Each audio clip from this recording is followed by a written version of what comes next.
আজকের গল্পটা একজন হার না মানা মায়ের। কয়েকটা নরপশু মিলে একদিন রাতে মা আর মেয়ে দুজনকেই রেপ করে। মায়ের চোখের সামনেই গ্যাং রেপের কারণে তার মেয়ের করুণ মৃত্যু হয়। তবে সবকিছু কি এত সহজেই শেষ হয়ে যাবে? নিজের মেয়ের ধর্ষণকারীদের জন্য একজন মা এমন মাস্টার প্ল্যান করে যেটা পুলিশ পর্যন্ত ধরতে পারে না। সমাজে অবহেলিত হলেও একটুখানি সাহস সঞ্চার করতে পারলেও তারা যে কতটা ভয়ঙ্কর হতে পারে সেটাই দেখাবো আজকের গল্পে। গল্পের শুরুতেই স্কুলের অ্যানুয়াল ফাংশনে টিয়া তার বান্ধবীদের নিয়ে রামায়ণের উপর প্রেজেন্টেশন সাবমিট করে। তাদের প্রজেক্ট সবার কাছে অনেক ভালো লাগে, তাই সকলেই তাদের ভীষণ প্রশংসা করে আর তাতে টিয়া অনেক খুশি হয়। দৌড়ে স্টেজের পেছনে গিয়ে তার মাকে জড়িয়ে ধরে। টিয়ার মা বিদ্যা এই স্কুলেরই টিচার। এরপর মুখ্যমন্ত্রীকে ডাকা হয়। সে যখন স্পিচ দেওয়া শুরু করে তখন দেখে স্কুলের অ্যানুয়াল ফাংশনে তার ছেলেও এসেছে এবং তার বন্ধুদের সাথে মেয়েদের নিয়ে খারাপ মন্তব্য করছে। তারপর মুখ্যমন্ত্রী বিদ্যা আর তার দুই বান্ধবীকে অ্যাওয়ার্ড দেয় তাদের প্রেজেন্টেশন ভালো হওয়ার জন্য। স্কুলে অ্যানুয়াল ফাংশন শেষ হতে অনেক রাত হয়ে যায়। তখন বিদ্যা তার মেয়েকে নিয়ে বাসায় ফিরছে। রাস্তায় প্রচুর জ্যাম। এমন সময় টিয়া তার অ্যাওয়ার্ড পেয়ে ভীষণ খুশি হয়, তাই সে তার মায়ের সাথে অ্যাওয়ার্ড নিয়ে সেলফি তুলতে ব্যস্ত। আর বিদ্যা তার বান্ধবী ঋতুকে কল করে। ঋতু একজন আর্টিস্ট আর সে তার এক্সিবিশনের জন্য ছবি পেইন্টিং করছে। তখন বিদ্যা ঋতুকে জিজ্ঞাসা করে এই রাস্তা থেকে বাড়ি ফেরার কোনো শর্টকাট রাস্তা জানা আছে কিনা, কারণ এই জ্যাম শেষ করে বাড়ি ফিরতে আজকে রাত এখানেই শেষ হয়ে যাবে। ঋতু তাকে জানায় মোবাইলে জিপিএস অন করলে শর্টকাট রাস্তা দেখিয়ে দেবে। তো বিদ্যা ঋতুর কথা মতো জিপিএস অন করে, কিন্তু বিদ্যা এটা জানতো না যে তাদের গাড়ি পেছন থেকে মুখ্যমন্ত্রীর ছেলে অপূর্ব ফলো করছে।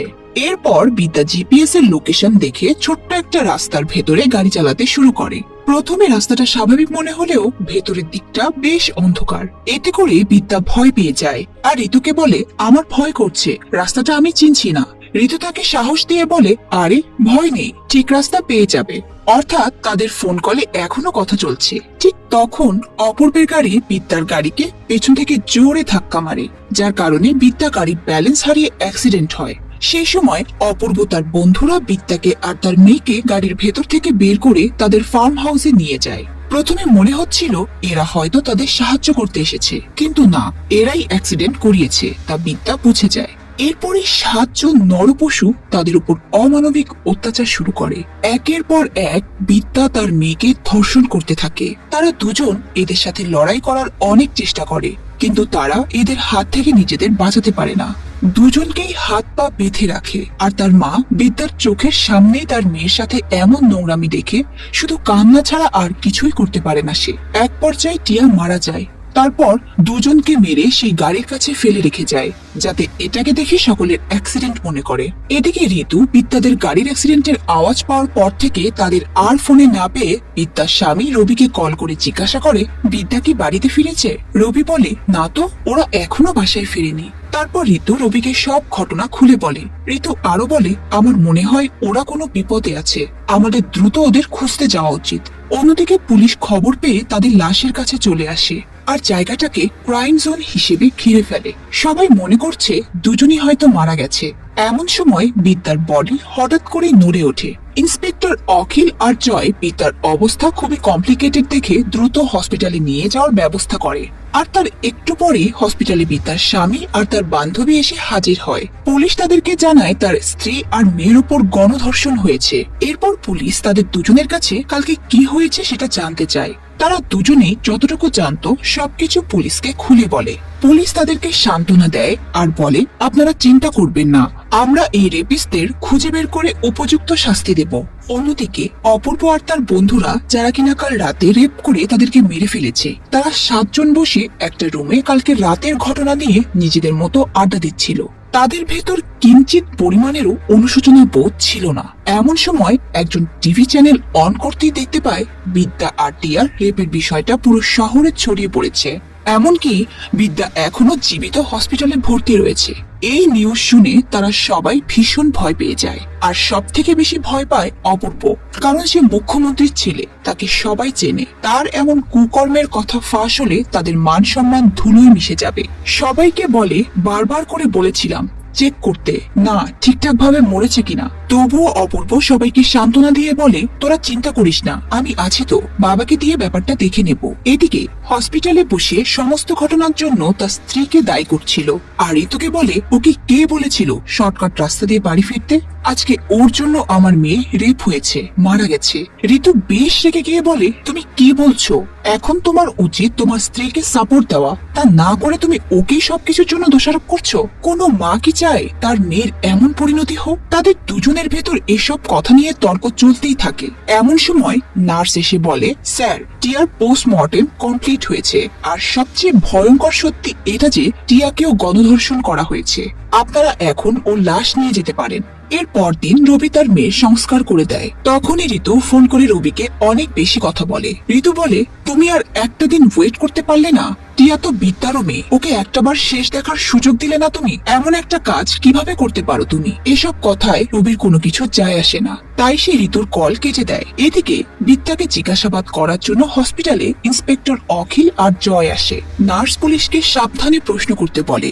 এরপর পুলিশ জিজ্ঞাসা করে ঘটনাটা কখন, কিভাবে, কারা করেছে।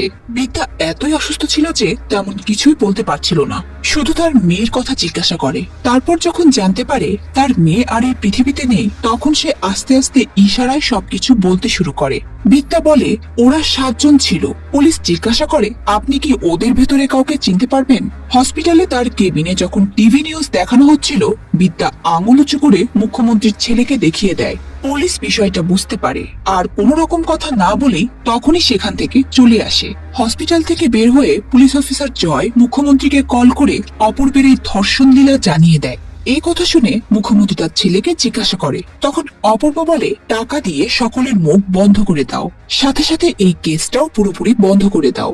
অন্যদিকে একটু সুস্থ হলেই বিদ্যাকে হসপিটাল থেকে রিলিজ করে দিয়েছে, আর তার বান্ধবী ঋতু তাকে সাথে করে নিয়ে যেতে এসেছে। গাড়িতে যাওয়ার সময় ঋতু তার স্বামীর সব কথা খুলে বলে, আর বলে, তোমার স্বামী তোমাকে নিয়ে ভাবে না, শুধুমাত্র নিজের স্বার্থটুকুই বোঝে। এসব বলতে বলতে ঋতু তাকে বাসায় পৌঁছে দিয়ে চলে যায়। তখন ঋতু বলে, আমি তোর জায়গায় হলে ওই সবগুলোকে খুঁজে বের করে মেরে ফেলতাম, প্রত্যেককে উপযুক্ত শাস্তি দিতাম। এদিকে বিদ্যা তার মেয়ের কথা কোনো রকমই ভুলতে পারে না, বরং তার সকল কথা এবং তার স্মৃতি মনে পড়ে। তাই সে ভীষণ কান্নাকাটি করে। এক রাতে চোখের পলকে সবকিছু শেষ হয়ে গেল। বিদ্যা কাঁদতে কাঁদতে তার মতো করে ঘুমিয়ে পড়ে। রবি এসে তার সাথে কোনো প্রকারই কথা বলে না, বরং সেও তার মতো করে ঘুমিয়ে পড়ে। আর বিদ্যা তার মেয়ের জন্য সবসময় খুব ছটফট করতে থাকে। পরদিন সকালবেলায় বিদ্যা পুলিশের কাছে তার স্টেটমেন্ট দিতে যাবে, এজন্য রেডি হচ্ছিল। লিফটের কাছে গিয়ে একজন অপরিচিত লোককে দেখে সে আবারও দৌড়ে নিজের ঘরে চলে আসে। অর্থাৎ সে এতটাই দুর্বল হয়ে গেছে যে কাউকে দেখলেই তার এখন ভয় হয়। এরপর ঋতু তার বাসায় আসলে দুজন মিলে একসাথে পুলিশ স্টেশনে যায়। অফিসার জয় তখন বিদ্যাকে বাইরে বসতে বলে আর ভেতরে ঋতুকে ডেকে নেয়। ঋতু জিজ্ঞাসা করে, স্যার, কেসটা কতদূর এগিয়েছে? কেউ কি ধরা পড়েছে? অফিসার জয় বলে, আপনি এই অবস্থায় ওনাকে নিয়ে এসেছেন কেন? আমরা কেসটা প্রায় সলভ করে ফেলেছি, এমনকি 3 জনকে অ্যারেস্ট করেছি। আর সেই 3 জনের ছবি ঋতুকে দেখালে ঋতু বেশ রেগে যায়। সে বুঝতে পারে পুলিশ এই কেসটা তাদের মতো করে রফাদফা করে দিয়েছে। ঋতু তখন রেগে গিয়ে বিদ্যাকে বলে, মুখ্যমন্ত্রীর ছেলের কথা বলছিলি, কিন্তু এরা কারা? আপনি লোভে পড়ে কেন এই কেসটাকে শেষ করছেন? কেন ন্যায় বিচার দিচ্ছেন না? পুলিশ তখন তাকে থামিয়ে দিয়ে বলে, এসব সিনেমায় বিচার হয়, কিন্তু বাস্তবে নয়। ওদের অনেক ক্ষমতা আছে, ওরা চাইলেই সবকিছু মুহূর্তের ভেতরে পরিবর্তন করতে পারে। একেই তাদের এত বড় ক্ষতি হয়েছে, আমি চাই না তারা আরো বিপদে পড়ুক। আমাদের হাত ওপর মহলে বাধা থাকে, আমরা চাইলেই সবকিছু করতে পারি না। বিষয়টা বোঝার চেষ্টা করুন। ঋতু আর পুলিশ অফিসারের কথোপকথন বাইরে থেকে সবকিছু শুনতে পায়। বিদ্যা বুঝতে পারে সে তাদের সাথে হওয়া অন্যায়ের সঠিক বিচার পাবে না। এভাবেই কাটতে থাকে দিন, আর বাড়তে থাকে রবির বিদ্যার প্রতি অবহেলা।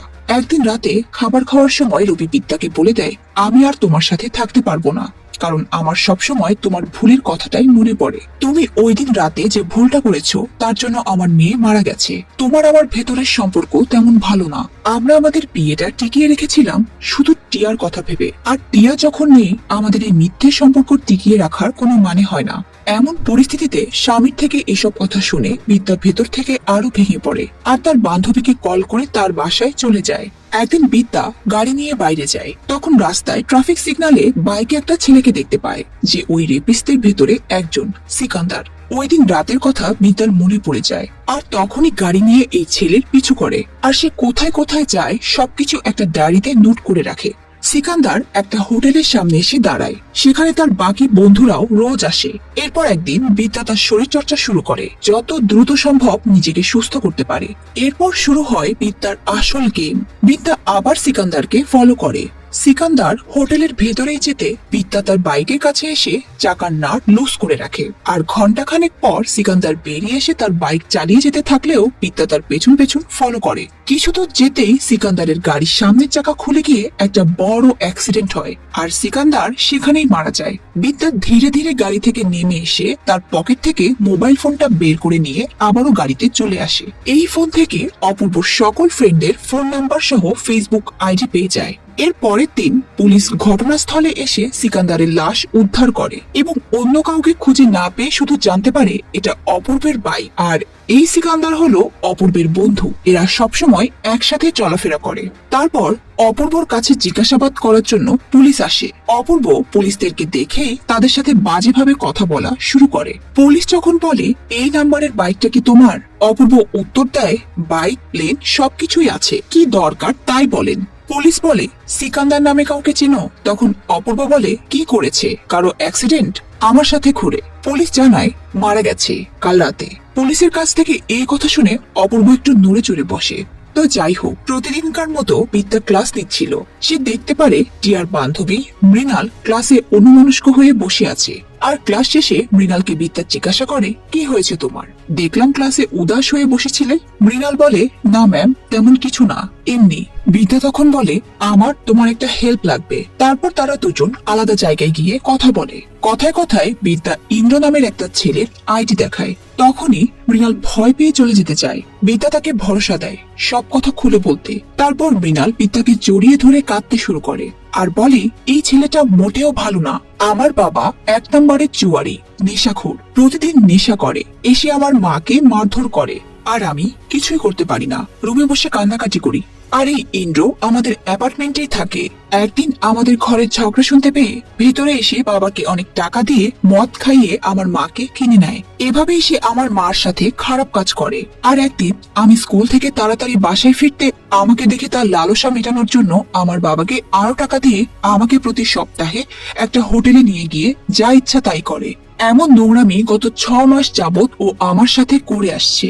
এমনকি আমি যদি কাউকে বলি তাহলে আমাকে মেরে ফেলবে বলে হুমকি দিয়েছে। সেদিন যখন ফাংশনের পর ওরা সবাই আমার কাছে আসে, আমি ওদের থেকে বাঁচার জন্য বলি আমি আপনাদের সাথে আপনাদের গাড়িতে যাব। তাই ওরা আপনাদের গাড়িটাকেই ফলো করে। আর তারপর দিন আমি আপনাদের নিউজ শুনে নিজেকে আর ক্ষমা করতে পারছি না। এসব কথা শুনে বিদ্যাও চুপ হয়ে যায়। কি বলবে কিছুই বুঝতে পারে না, শুধু বলে আমি যেটা বলি সেটা করো, আমি তোমাকে বিপদ থেকে বাঁচাবো। এরপরে থানা ইন্সপেক্টর জয় আর অখিল এই অ্যাক্সিডেন্টটা যে স্বাভাবিক নয় সেটা নিয়েই কথা বলছিল। কোথাও একটা গড়বড় আছে, কিন্তু তাদের কাছে কোনো প্রমাণ নেই। আর এদিকে মৃণাল বিদ্যাকে বলে ইন্দ্র আজও রাতে আমাকে আবার হোটেলে ডেকেছে। বিদ্যা বলে ভয় পেও না। তারপরে বিদ্যা গুগল সার্চ করে বিভিন্ন কেমিক্যাল দিয়ে বিষাক্ত পাউডারের একটা ওষুধ তৈরি করে মৃণালকে দেয়। এই হোটেলে ঋতুর আর্ট এক্সিবিশন থাকায় বিদ্যা ও তার বান্ধবী এই হোটেলে হাজির হয়। অন্যদিকে ইন্দ্র হোটেলের রুমে এসে মৃণালের ওপর ঝাঁপিয়ে পড়ে। আর মৃণাল কৌশলে তাকে খাবারের সাথে এই পাউডার মিশিয়ে খাইয়ে দেয়। আর কিছুক্ষণ পর তার কাজ শেষ হয়ে গেলে ভীষণ ভয় পেয়ে বিদ্যাকে ফোন করে চিৎকার করে কাঁদতে থাকে। বিদ্যা বুঝতে পারে কাজ শেষ হয়েছে। বিদ্যা মৃণালকে রিল্যাক্স হতে বলে। সেখানে পুলিশ এসে হাজির হয়। আর মৃণালের ফোন থেকে তার ফোনের লাস্ট নাম্বারে কল দিয়ে দেখতে পায় এটা বিদ্যার নাম্বার। পুলিশ বিদ্যাকে জিজ্ঞাসা করলে বিদ্যা বলে মৃণাল আমার ছাত্রী, আমার সাথে কথা বলতেই পারে, আপনারা আপনাদের ডিউটি করেন। এমন মুহূর্তে ঋতু এসে বিদ্যাকে নিয়ে যায়। পুলিশের হাতে প্রমাণ না থাকায় তারা এবারও চুপ করে যায়। এরপর দেখা যায় বাকি 5 রেপিস্ট ভয় পেয়ে আছে, নিজেদের ভেতর আলোচনা করছে এই খুনগুলো কে করছে। এক পর্যায়ে তারা বিদ্যাকে সন্দেহ করে আর ভয় না পেয়ে বিদ্যার সম্পর্কে সবকিছু খুঁজে বের করতে বলে। এরপর এরা গিয়ে বিদ্যার স্বামী রবিকে প্রচুর মারধর করে। রবি তাদেরকে বলে আমি আমার স্ত্রীকে ডিভোর্স দিয়েছি, ওর সাথে আমার কোনো সম্পর্ক নেই। গুন্ডারা তাকে প্রাণের হুমকি দিয়ে যায়। এর পরদিন সকালেই রবি বিদ্যাকে কল করে এই সব ঘটনা খুলে বলে আর এসব কিছু বন্ধ করতে বলে। কিন্তু বিদ্যার এখন রবির কথায় আর কোনো কিছু যায় আসে না। ওই দিন রাতে বিদ্যা আর ঋতু একটা রেস্টুরেন্টে খেতে যায়।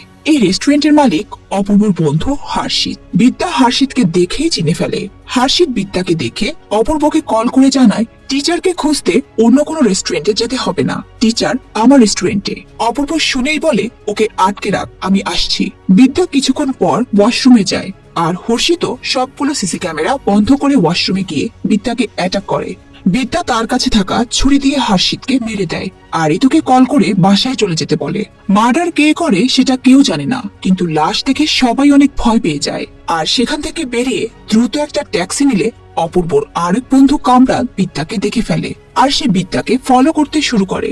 এক পর্যায়ে বিদ্যার ট্যাক্সির সামনে এসে গুলি করতে শুরু করে।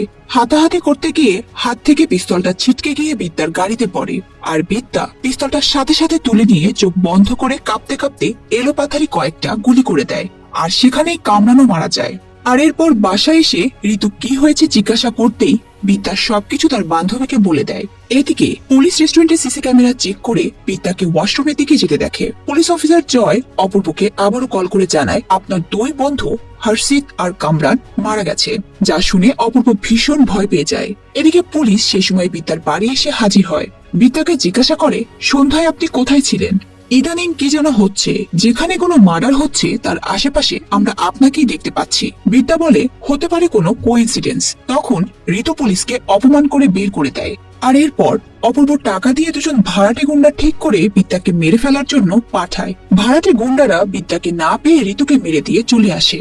ঋতু গুরুতর আহত হলে তাকে হসপিটালে ভর্তি করা হয় আর হসপিটালে এসে ঋতুকে দেখে বিদ্যা বেশ ভেঙে পড়ে। তারপর পরবর্তী টার্গেট ঠিক করে ফেলে অপূর্বর বন্ধু সুফি, যে কিনা প্রপার্টি ডিলার। বিদ্যা ফেক একটা অ্যাকাউন্ট খুলে জমি কেনার নাম করে সুফিদের সাথে কন্ট্যাক্ট করে। সুফি ছোট্টি মামাকে সাথে নিয়ে এসে বিদ্যার সাথে দেখা করতে আসে। ছোট্টি মামাও ছিল সেই ধর্ষণকারীদের মধ্যে একজন। এদিকে সিকিউরিটির সাথে মামারা ঝামেলা করে, কারণ সিকিউরিটি বলছে এখানে গাড়ি পার্কিং করা যাবে না আর মামা এখানেই গাড়ি পার্কিং করবে। তখন মামা সুফিকে বলে তুই গিয়ে ক্লায়েন্টের সাথে দেখা করে আয়, আমি গাড়িতেই থাকছি। মামার কথা মতো সুফি ওপরে গিয়ে দেখতে পায় বিদ্যা তার জন্য অপেক্ষা করছে। তখন সুফি বেশ ভয় পেয়ে যায় আর বলে সেদিনের ঘটনায় আমার কোনো দোষ নেই, আমি কিছু করিনি, বরং আমি ওদেরকে এসব নোংরামি করতে নিষেধ করেছিলাম। তুমি আমাকে মাফ করে দাও, তুমি যা বলবে আমি তাই করব।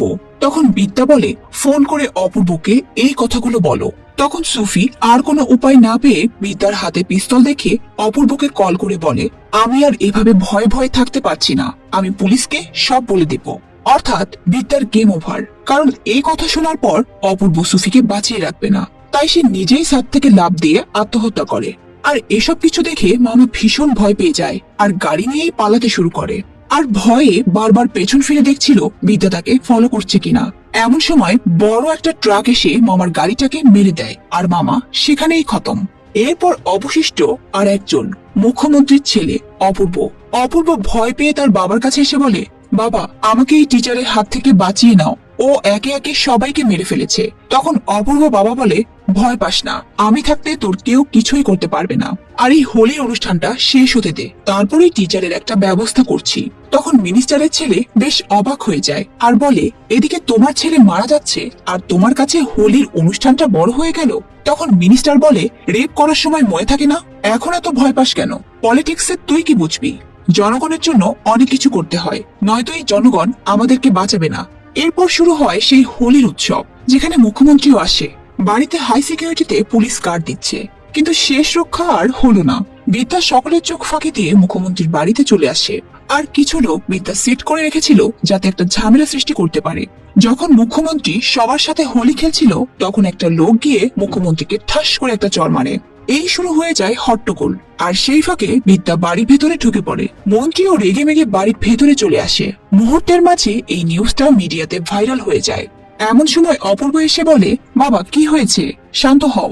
দুজনে কথা বলার মাঝখানে বিদ্যা এসে হাজির হয় আর তারা কিছু বুঝে ওঠার আগেই মন্ত্রীকে গুলি করে দেয়। মুখ্যমন্ত্রী শেষ হয়ে গেলে তার ছেলেকে ধরে অপূর্বকে সে অনেক মারধর করে বেহাল অবস্থা করে দেয়। তবুও সে তাকে জানে শেষ করতে পারে না। তার প্রতি এত ঘৃণা হয় সে শুধু অপূর্বর উপর থুতু ফেলে। আর সেই মুহূর্তে রান্নাঘরে গিয়ে গ্যাসের লাইন খুলে দিয়ে আসে আর দ্রুত বিদ্যা ওদের বাড়ি থেকে বেরিয়ে আসে। এমন সময় অপূর্ব সিগারেট ধরানোর জন্য লাইটার বের করলে পুরো বাড়ি ব্লাস্ট হয়ে যায়। মানে মরার আগে এমন পরিস্থিতিতেও তার সিগারেট খেতে হয়। পুলিশ বিদ্যাকে বাড়ির ভেতর থেকে বেরিয়ে আসতে দেখে, তবুও তাকে অ্যারেস্ট করে না, কারণ তাদের কাছে উপযুক্ত কোনো প্রমাণ নেই।